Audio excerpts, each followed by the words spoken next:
دنیا کے آرام و سکون سے بچنے کا سب سے اچھا طریقہ یہ ہے کہ خاموش رہا جائے اور اپنی زبان پر تالا لگایا جائے۔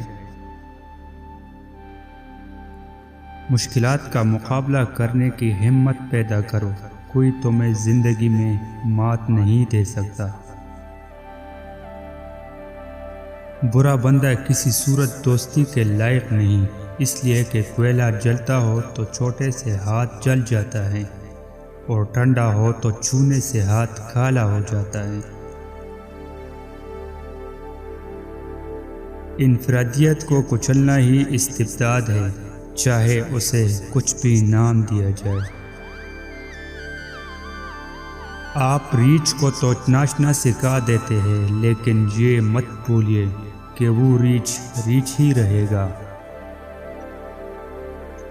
اگر تمام لوگ یہ ایمان رکھ لے کہ جو مقدر میں لکھا ہے وہی ملنا ہے، تو سب برائیوں کا خاتمہ ہو جائے گا۔ اپنے پاس کوئی قیمتی چیز نہ رکھو، اس سے تم ہمیشہ خوش رہو گے۔ دولت جب تمہارے پاس ہے تو تم کبھی خوش نہیں رہ سکتے۔ جب مصیبت آتی ہے تو تب دوست کا پتہ چلتا ہے کہ وہ دوستی کے لائق ہے یا نہیں۔ لوہا صرف لڑائی کے وقت سونے سے بھی قیمتی سمجھا جاتا ہے، حالانکہ ہر وقت سونا قیمتی ہی ہوتا ہے۔ جو بندہ بہت سارے کام ایک ساتھ کرتا ہے، وہ ایک بھی کام ڈھنگ سے نہیں کر پاتا۔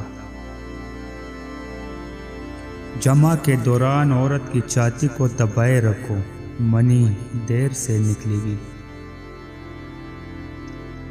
جس انسان کا اخلاق اچھا نہیں ہوتا تو وہ انسان خود کو مصیبتوں اور مشکلوں میں جھونک دیتا ہے۔